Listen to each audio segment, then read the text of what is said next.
They say that all is fair in love and war, but when you combine the two, the result is not always fair. Our next story is a perfect example. In it, a young man learns the truth about his first love on the eve of being shipped off to war, and it takes over 50 years for his heart to recover.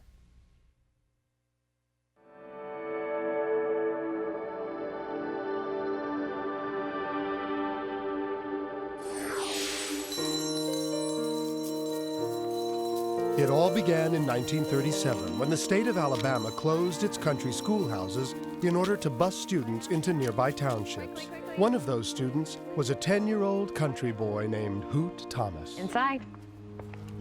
And at first, the change wasn't easy.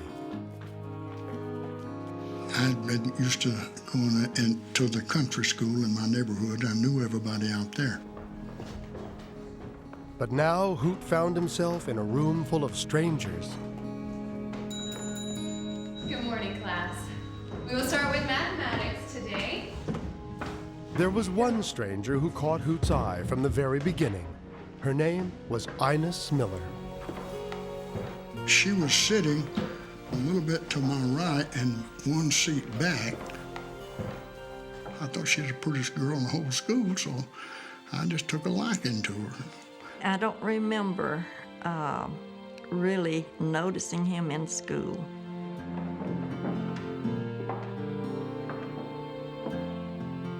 He didn't impress me at that age because I wasn't interested in boys. Ines. Kids began to tease me. I suppose he had let them know that he had an eye on me. And that just turned me off more than ever, I suppose, because it embarrassed me. Hoot Thomas. You will see me after class. I kind of had a crush on him, and the rest of the girls didn't interest me at all. Ines! As time went on, well, I'd try and get friendlier with her. Ines, please help me with my math homework. You know, you can do that stuff by yourself, Hoot. Of course, she wouldn't get any friendlier with me. The more Ines ignored him, the more Hoot tried to win her over. Do you think you could come to the diner with us later on? Well, I don't know if my mama would like that. You see, I got a lot of homework to do. I better go. Bye. As time went on, I realized that she meant a lot to me, more than any other girl in that school.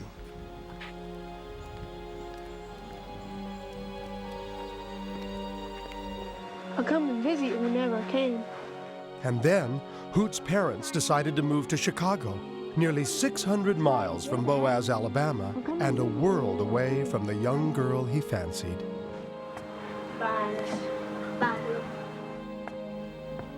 When my parents decided to move to Chicago, I didn't really want to go. I had all my friends here in Boaz, and I didn't want to go away, but I didn't have much choice in the matter.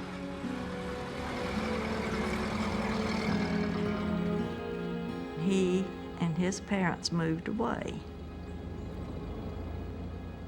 It didn't impress me, it didn't break my heart, it didn't bother me at all. But it bothered Hoot deeply. After I had moved to Chicago, I went to work in a factory. And I worked in a factory until I was 18. During that time, Hoot managed to save enough money to buy a car. And he began regularly making the 600-mile drive to Boaz to continue courting Ines.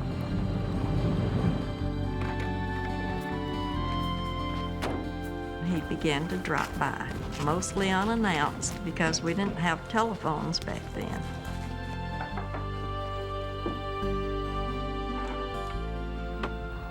Ines? Ines, it's so good to see you. Hoot, you look so grown up. So do you, Ines. You look wonderful. Is that your car? Sure is.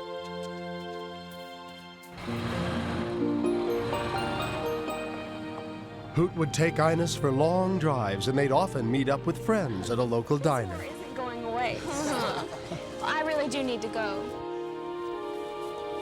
But then the war came and changed everything. And when I was drafted into the Army, they gave me 30 days to settle up my unfinished businesses. And I told my parents, I said, well, I'm going to Alabama and visit for a week before I go in the Army.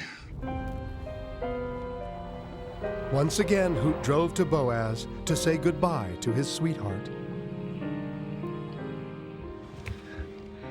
Oh my goodness, that's Hoot. What is he doing here? What Hoot didn't know was that Ines had a sweetheart of her own, a young man named Ed Cook, and he was about to arrive at any moment. Okay, just tell him I'm not here. Quick, go tell him I'm not here. Oh, hi, Hoot. Are you here to see Ines? I had fouled up in a big way, and the only thing I could think of was just let him leave before Ed gets here. All right, Hoot. I'll tell her. Thank you. Good luck. My little sister said she's not home, and so I got in the car and got about 100 yards up the road, and I met Mr. Cook coming down the road.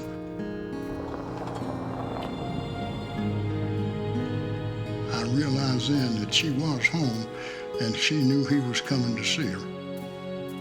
I never contacted her again, never wrote her, or never called her, or anything after that. Hoot Thomas shipped off to war, but he never stopped thinking about his childhood sweetheart, wondering what had happened to her. It would take more than 50 years and a miracle for him to get his answer. The conclusion, When It's a Miracle, continues. Coming up, it's 1999, and Ines is car shopping. This young guy came out and he said, well, I don't have the car you're looking for right now, but when I get it in, I'll call you. He called me one evening and said, we're getting a Park Avenue in tomorrow. You might be interested in coming to look at it. But when she looked for his business card to call him back, she discovered something she never expected.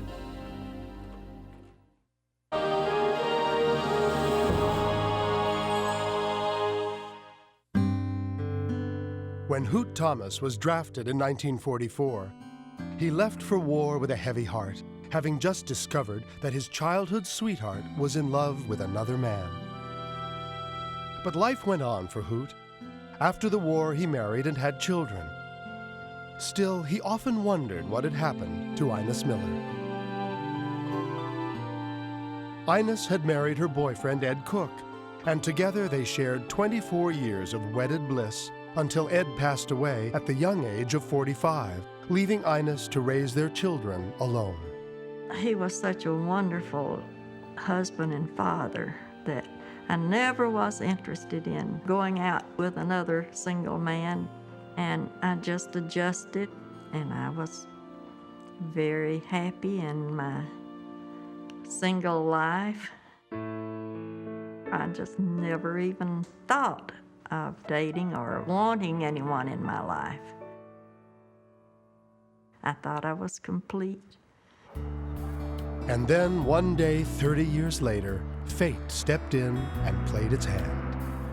In 1998, I had decided if I bought a car with less miles on it, then I would not need another car throughout my lifetime. And I'd always wanted a Buick. Well, we've got a couple Park Avenues on the lot, and I know we've got some other colors that are due in. This young guy came out to talk to me, and he said, well, I don't have the car you're looking for right now, but when I get it in, I'll call you.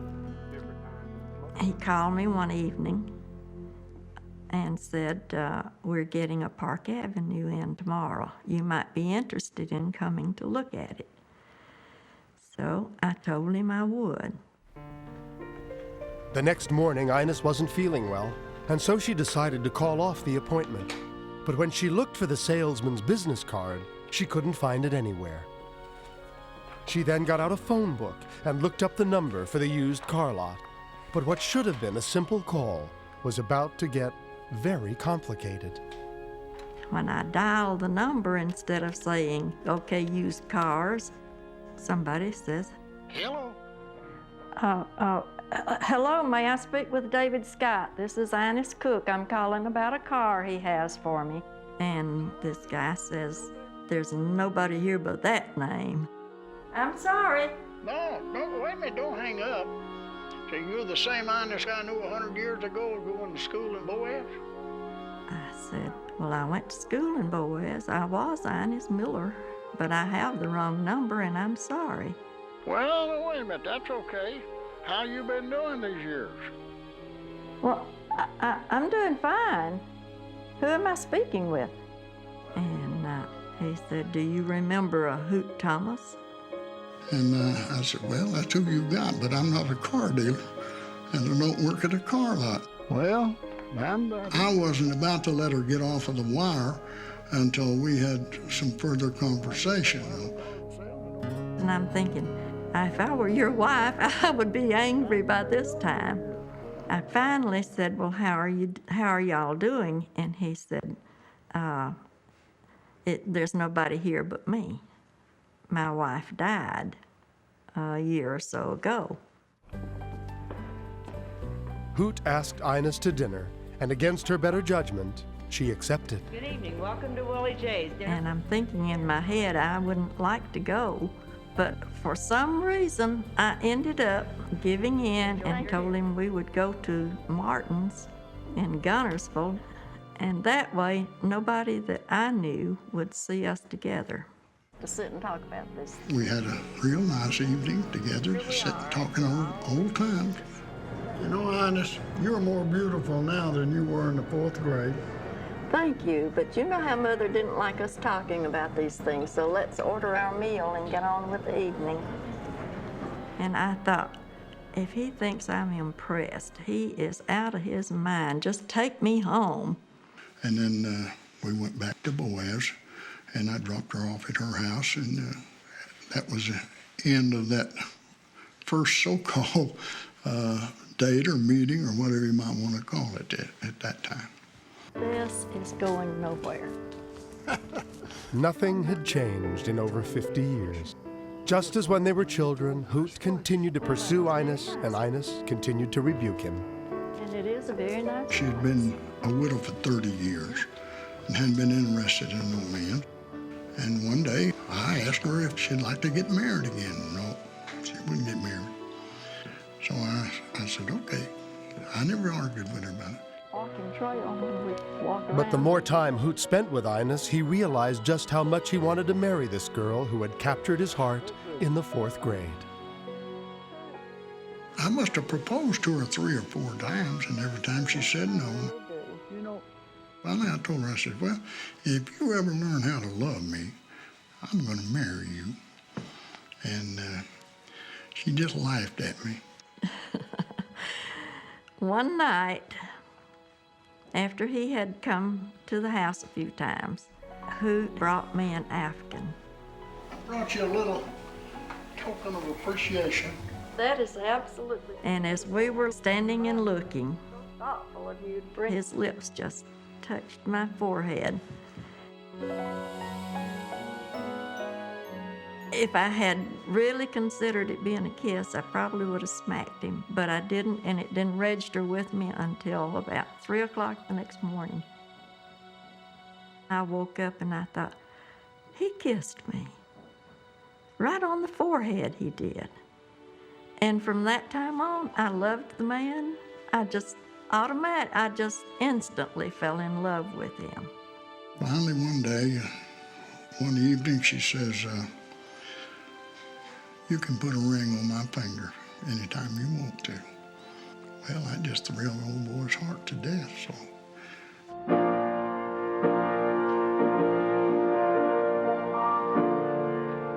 Not only did Ines and Hoot have a church wedding, her 99-year-old father walked her down the aisle and gave her away to the man who'd carried a torch for her for nearly 60 years.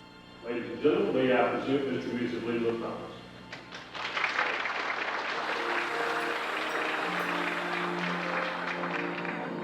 I've been made to realize that this whole thing, in my mind and in my heart, that it was all the hand of God bringing us together.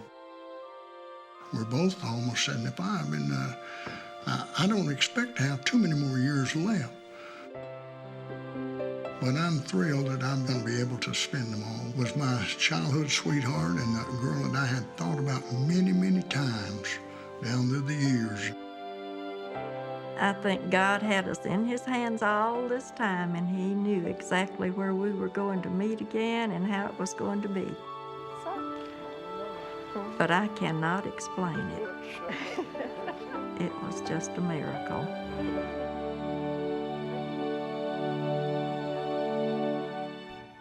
Hoot and Ines found something that many people never discover, true love. And they both found it twice in their lifetimes. This seemed worth a little more investigation. And so they join us now from one of their favorite dining spots in Boaz, Alabama. Hello there. Good evening, Richard. Hi, Richard. It's nice to be here. I'm sorry to interrupt your date, but I've got a couple of questions that might help our viewers with their own love connections. First of all, Hoot, do you have any advice for the men out there on how to go about getting the women of their dreams? Just don't give up. Just keep striving and keep trying, and even if it takes 56 years like it did me. Well, Ines, you may laugh, but obviously it worked. So does he do anything special to keep on romancing you? He brings me flowers. Every 21st day of the month, he will have flowers sitting on the table waiting for me because we were married on the 21st of November. Hoot, you are the Love King. And I want to thank you and your lovely bride for joining us this evening. Thank you, Richard. Thank you. I think that's our cue to leave. We'll be right back.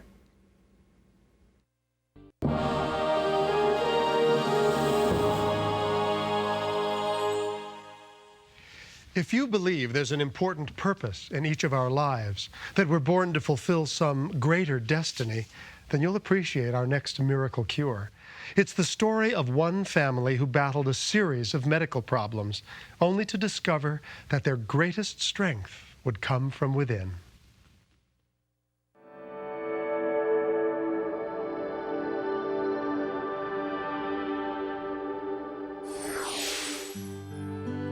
Kathy Barnhorn met Dave Creamer in the winter of 1984. I met Dave through his sister. I think it was love at first sight. Maybe a year and a half later, we got married. It was kind of quick. And just as quickly, Kathy became pregnant. The pregnancy was normal, and the labor was less than 5 hours. But Kathy and Dave were about to discover that everything was not normal. The nurse took him away to clean him up, and she was gone about 2 seconds, and you could hear the tone in her voice changed, and she wanted the doctor to come and look at the baby. They talked for a minute, and then he came back over and told us that there was a cut on his back, and that could have been from the birthing, or it can be spina bifida. At that point, I had no clue what they were talking about. Had no idea what spina bifida was. Spina bifida is a condition where the baby's spinal cord forms improperly, leaving it exposed. A neurologist quickly confirmed the frightening diagnosis, and little Davy was rushed to All Children's Hospital in St. Petersburg for surgery to close the hole in his back. It definitely scared me. I knew something was wrong. I had no idea what to expect. While waiting at the hospital, Kathy learned about the many problems that can afflict children with spina bifida. The majority of them did not walk. They didn't have the use of their legs properly. They could be either in a wheelchair or at least start in a wheelchair and work their way up to braces. I went home crying, thinking, you know, all this, just all was too overwhelming for me. And then when I went back the next day, he woke up, and the first thing he did, he started kicking. That was the first milestone we passed, was that he could move his legs on his own and had enough strength in him. 10 days later, Kathy and Dave were finally allowed to take their baby home. To their delight, little Davy turned out to be a happy child. He did really well as far as eating, playing. He was always comfortable, never cried. But over time, the effects of his condition began to show. When he got to be about 6 months, he was getting a little restless, but he still wasn't really crawling and doing stuff. By the time he was 1 year old, his eyes had crossed, and so he had 2 eye surgeries. Talking is a lot like using your muscles, and so his speech was behind. We spent a lot of time at the doctor's offices having him checked for this and for that, and the spina bifida clinic, we were there at least once a week. Problem that often needs. Dr. Mary Pavan was part of the medical team that worked with Davy. When children have spina bifida, however low or mild it is, they always take longer before they're able to balance and walk. Hey, keep going. We gotta try and find that ball nice and slow. Davy, when he was about 2.5, was able to move his feet well and to push a toy, but was not yet really walking independently. Whoa! Okay, keep going. We gotta. Yo, dude, splitting the scene already?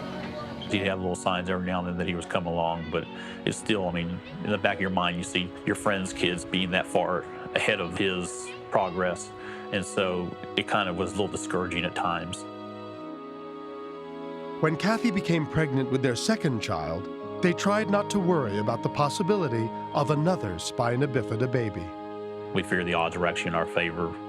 I guess we just felt that it probably wouldn't happen to us twice, likely wouldn't happen twice. Kathy gave birth to a healthy baby girl. They named her Christy, and the new baby got an unexpected welcome. Davy's reaction to her was awesome. He was totally fascinated with her and just, he grasped onto her great. Christy was his favorite little thing. He fed her, he talked to her, he played with her. That was his little girl. Christy was a lively and curious child, and as she grew, an amazing thing began to happen. As Christy got older, she would start doing more stuff. Davy, at that point, knew that he had to speed up.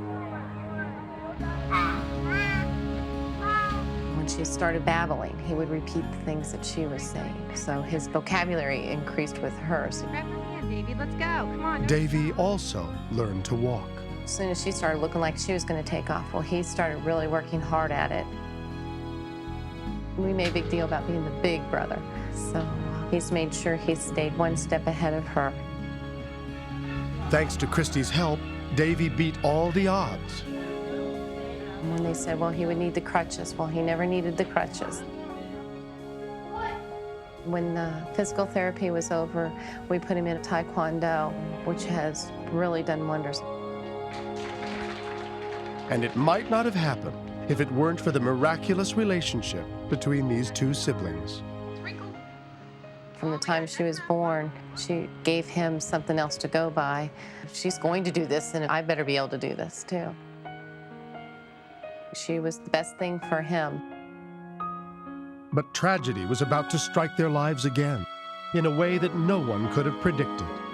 The dramatic conclusion, when it's a miracle, continues. Still to come, Davy returns to the hospital. But this time, it isn't his life that's in danger. Instead, his 10-year-old body becomes the source of a miracle.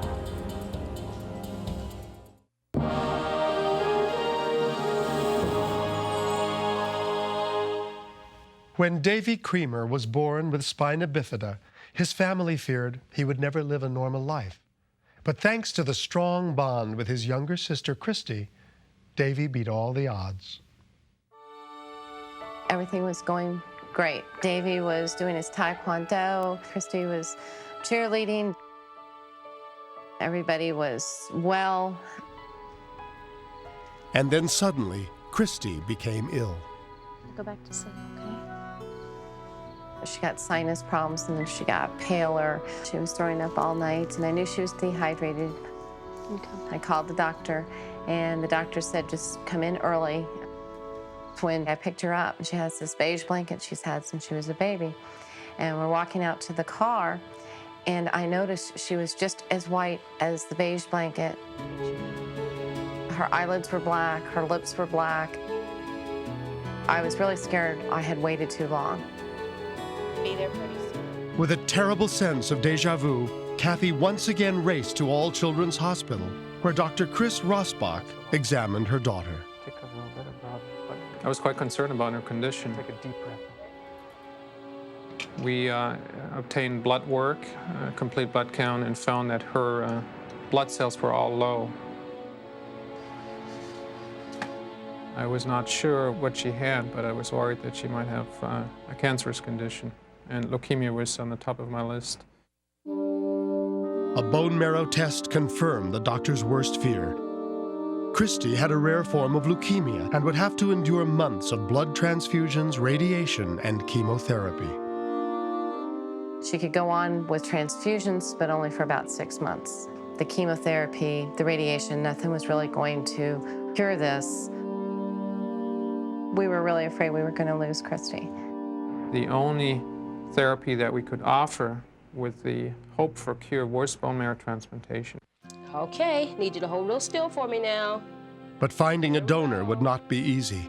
The best chance of a match would come from a family member, but the odds were very low. Open your fist. It off with alcohol. Dave, Davey, and I went in to get tested. They drew blood from the arm. They showed me a chart on the wall about how families, the DNA matches, and you can have 6 kids and only 2 kids match. Now, I need you to make a tight fist for me. There you go. Davey was the last one I thought would match. I was thinking, well, he had spina bifida, she didn't. I was definitely hoping for a miracle. And when the test results returned, a miracle is exactly what she got. Little Davy was a perfect match. As far down the DNA as they went, they matched completely except for the sex. And then I found out there is an advantage to having the opposite sex. It makes the links just a little bit stronger. So that was a godsend. DNA is the same. But the final decision was left to Davy. Out of the blood test that we took, you turned out to be the perfect match. My husband and I explained to Davy what she needed. They'll take bone marrow out of your back, and then they'll go and they'll put it into Christy. So, can no more donor just make her do? She has 1 chance. She can't go through the chemo twice. She can only go. We told them that that's what Christy needed, and if she didn't have it, Christy would die. If your bone marrow takes, then she'll be fine. Okay. He was so concerned about her, he was going to do whatever it took to help his little sister out, which was nice. I mean, it showed, once again, brother and sister, but also friends. Christy would die if I didn't help her. It was an incredible twist in an already amazing story. For suddenly, the brother who Christy had helped live a normal life had the chance to return the gift of life to his little sister. Ironically, the bone marrow would be extracted from the same spot as his spina bifida scar. During the procedure, a pint of marrow would be extracted from Davy's hip bones and then rushed to Christy's bedside.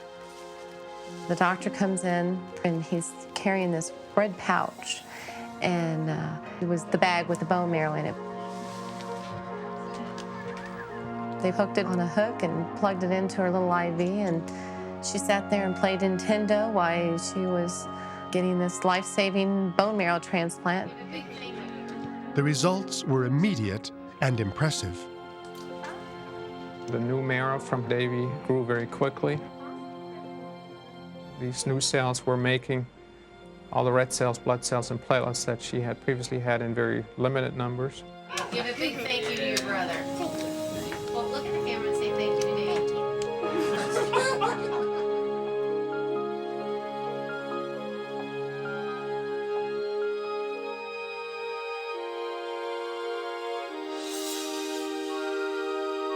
5 weeks later, Christy returned home from the hospital.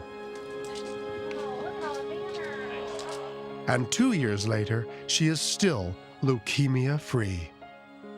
Christy's doing great right now. Her counts are good. They're real high. And all the testing they've done so far, there's no sign of leukemic cell. Christy knows that she has her big brother to thank for her life. My brother, he had a choice of doing it or not. And then my mom said, if you don't do it, she'll probably die. And so Davy said he'll do it. With the sister surviving on the brother's bone marrow and the brother improving every day thanks to the sister's lead, Christy and Davy share a bond that goes deeper than love. It's deep as life itself. I helped him when he was a little baby, and then now he helped me when I really needed help. Both their lives have been a series of nothing short of miracles. The way Davy has progressed at a very great rate, and then he was able to help out his sister in the great way he did, that's just utterly amazing. God is watching over my two kids. Christy was there for Davy when he needed her the most. And then when Christy really needed someone, Davy was the one that was there. And I really believe that was God's plan all along. I do believe that was a miracle.